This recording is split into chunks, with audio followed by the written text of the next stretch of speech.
Well, Titans, I guess we can literally just fly now. Yeah, I reckon that can be the intro. There is your sales pitch, you can fly. Let's get into it.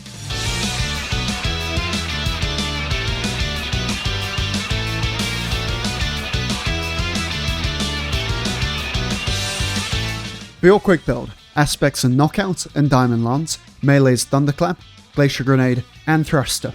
Fragments of Purpose, Dawn, Protection, Sacrifice, Courage. Here is your mod setup. Super is Glacial Quake or Twilight Arsenal. Exotic armor is Praxic Vestment. For your guns, you'll want either Conditional Finality, Bastion, or Slayer's Fang. Your artifact is the Encrypted Data Disk, Hunter's Journal, or Slayer Baron Satchel. On your armor set, look for anything that mentions melee or arc. Okay, let's start with the flying part, Praxic Vestment.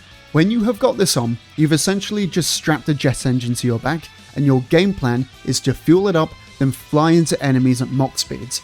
With it on, you get a bar that steadily fills up, and once it's full, you get to use the jetpack. But fueling this is now much easier than it was before from all the buffs Bungie gifted this exotic. Weapon kills fuel it up by 20% up from 10, arc-powered melee kills fuel it 50% up from 35, and knockout now also counts towards fuel as an arc-powered melee, so 50% on the unpowered but technically powered melee there too. Once you are fueled up, you can then use the air move that'll launch you off in the direction you're facing. A quick tap immediately sends you off, but for a shorter distance, and holding your air move then letting go sends you a further distance. On flying off, you'll deal damage to all enemies around you, exhausting them, and if during your flight an enemy finds their way into your path, you'll collide with them, doing a healthy chunk of AoE damage, which also blinds, and for 7 seconds after colliding, you get an extra 40 melee stat for 7 seconds.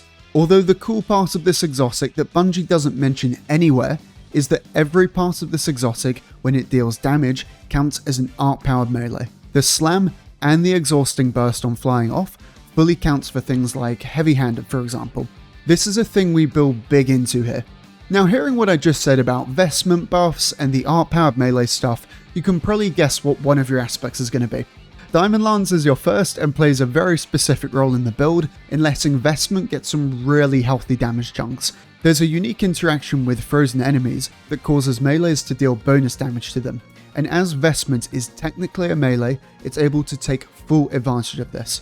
Of base damage, 1114, but you then prep an enemy with freeze and then do the slam, 3858, so a very healthy damage bump, around 2.5 times over base, and that is the reason we run Diamond Lance. You're able to set up enemies so well for these big damage chunks, and all you have to do is get a status weapon kill, shatter kill, or ability kill, and you get a Lance. They have a 7-second internal cooldown on being spawned in, so they are really spammy as well. Otherwise, the ground slam is also a nice way to get frost armor, giving 2 stacks per slam. And lastly, knockout. Land melee kills to restore health depending on enemy rank, start health regen, and get amplified. Plus, on breaking an enemy's shield or dropping an enemy below 30% HP, you get 160% increased powered and unpowered melee damage, and unpowered melees now count as arc-powered melees. This is the part for Vestment I mentioned before, which now counts for 50% fuel on getting a kill.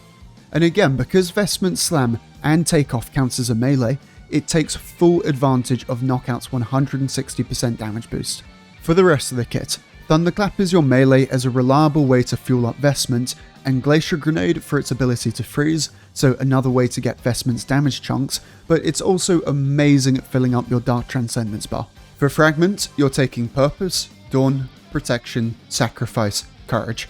Dawn is radiant for landing powered melee hits, which you can get from so many places. Vestment's damage, Thunderclap, and Knockout's melee all give you radiant. Protection is damage resist for just being around a few enemies, which this build is a lot of the time.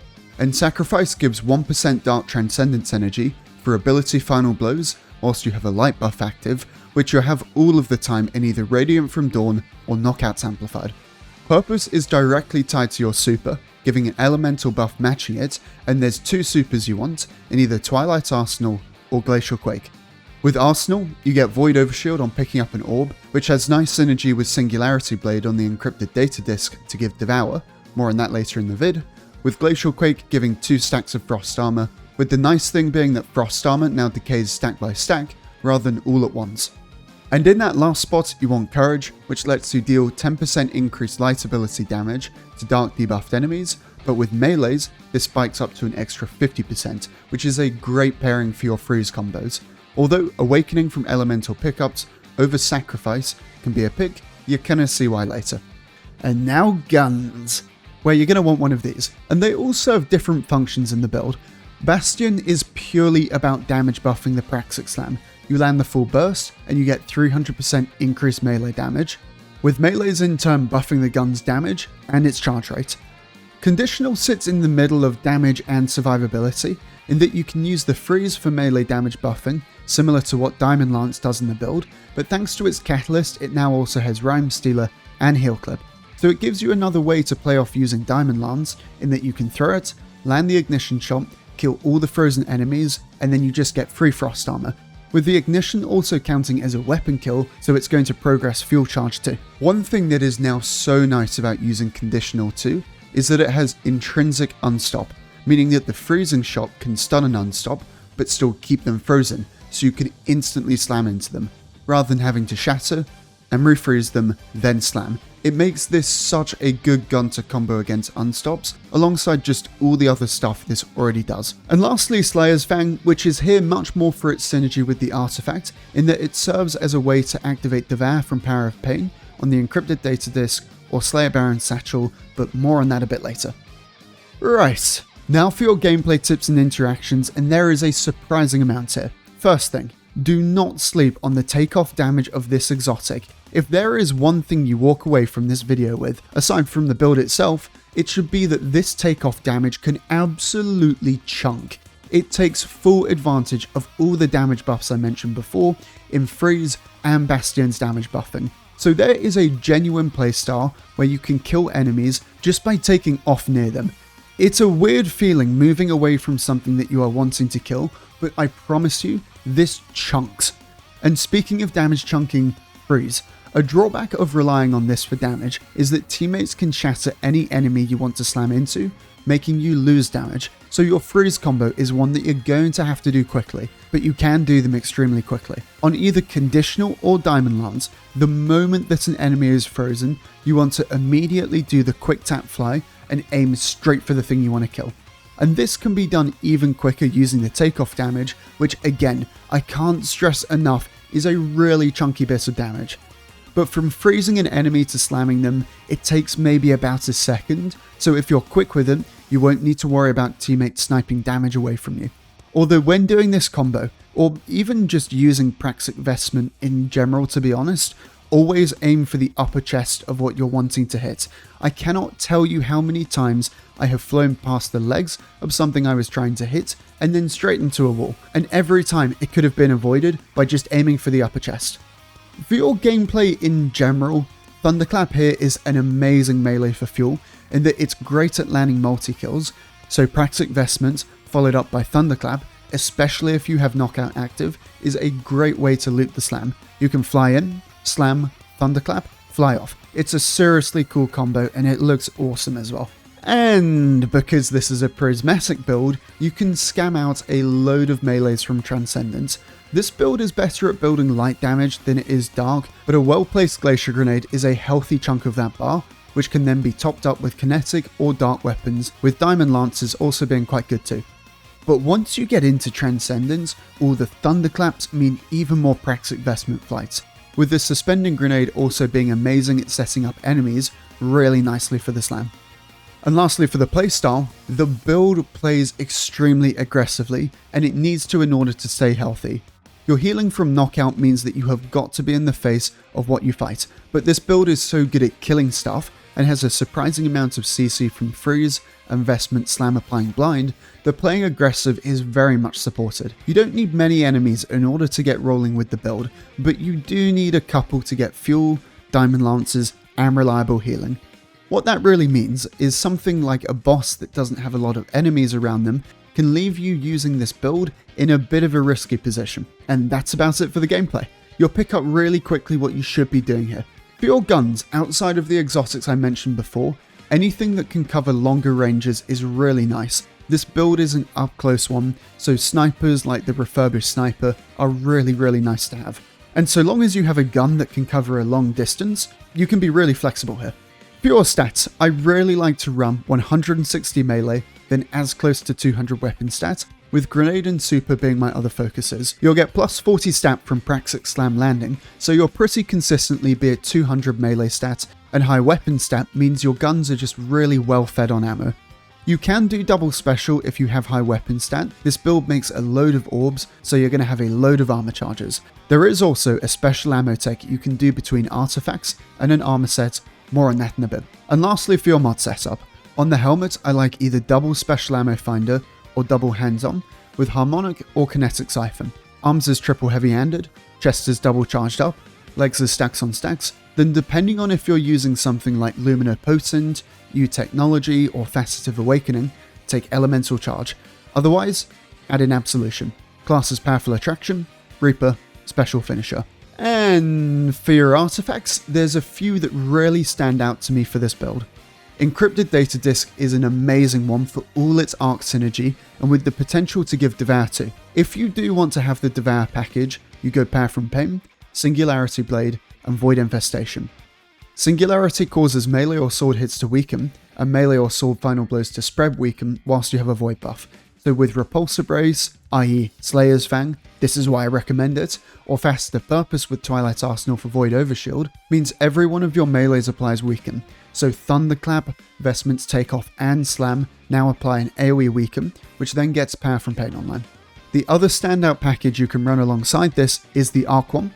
Blinding Jolts makes it so that killing jolted enemies doesn't AoE blind, which paired up with Taser Tag makes your Arc melees jolt. Unfortunately, this is bugged and only works with Thunderclap, and not Vestment or Knockout's powered melee, and most likely it won't ever get patched to do so, but Thunderclap just by itself is plenty. You jolt a load, blind a load from Blinding Jolts, then paired up with Dielectric, whenever you kill an Arc debuffed enemy, which we have in Jolt and Blind, you get Bolt Charge, and rapidly killing Arc debuffed enemies, spawns in an orb, and restores HP.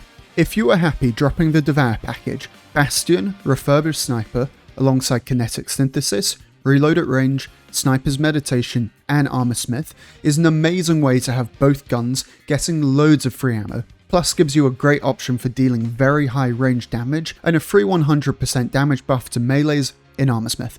The other one is Hunter's Journal, which should look like this. The mods that you really care about here are Radiant Orbs, which is 10 seconds of Radiant for picking up an orb, then the big ones are Shield Crush and Shock and Awe. Shield Crush does all of this, so both portions of this are basically active all the time from Radiant, Amplified, and Frost Armor. If I'm using this artifact, I'm taking Glacial Quake as my super, so the orbs give me Frost Armor, which lets me keep the melee portion of this mod active 24/7. Shock and Awe then makes it so that when amplified, Arc Final blows trigger a Jolt and Lightning Burst. Vestment Slam and Knockout do work with this, so it's a great way to have a load of Jolt uptime. And the last one I'd recommend is the Slayer Baron Satchel, which will look like this. There is a small Devour package here, so Slayer's Fang works really well. But the only reason I'm really recommending this is because there's a way to go infinite on special ammo with Curative Orbs and the Pantheon Armor 2-piece. With Curative, you get an orb on breaking an enemy's shield or on finishing an enemy, and with Pantheon's 2-piece, you get an armor charge on picking up an ammo brick. Finish your orb from Curative with stacks on stacks, then Pantheon's 2-piece makes 3 armor charges, and that is all you need for special finisher. And it is amazing, specifically with the Dark Air Denial Grenade Launcher, in that you get some stupidly quick transcendence, which means you can spam a load of thunderclaps, which means loads of Praxic Vestment uptime. This artifact doesn't have loads of synergy directly with the build, but its ability to print out ammo, which you can then turn into Transcendence energy, is unmatched. I think my favourite way to run this is with Slayer's Fang. Air Denial and Glacier do dark damage, Slayer's, Thunderclap and Vestment do light. You can blink and that bar is pretty much full on both sides. And last but most definitely not least, your armor sets. For the Slayer Baron setup, I can't recommend enough U-Technology with Slayer's Fang. as there's Void Breach synergy with both the Guns perk being activated by it, plus a load of artifact mods. For Hunter's Journal with Shock and Awe, and especially Data Disc with Taser Tag, Luminopotent's 4-piece for Ionic Tracers on jolted enemy final blows is an amazing one, especially considering your Transcendence Grenade jolts too, so Ionic Tracers there as well. The Crota's 2-piece is a hilarious one and makes this build feel extremely explodey. The Dark Age 2-piece is a great one for making weapons feel really snappy. Ferropotence 2, Brute of Nightmares 2, Swordmasters 2, Salvation's Edge 2, and Veritas 2-piece, specifically with Twilight Arsenal, all can work really well. Not that this is one that I have tested personally, but I can also imagine that Facet of Command with the Grasp 4-piece would be great too. Shards, when the 4-piece is active, spike up in melee energy they give back, up to 36%, and as the Freeze Slam combo kills basically anything that's under a champ health-wise, you get quite consistent stasis shards, which will now give you loads of Thunderclaps back, which means even more Praxic Slams. And that is about it. I really hope you enjoy this build. It's such a cool gameplay fantasy, literally just flying in an FPS. Since I have picked this build up, I haven't been able to put it down, but anyway, that is about it from me. See ya!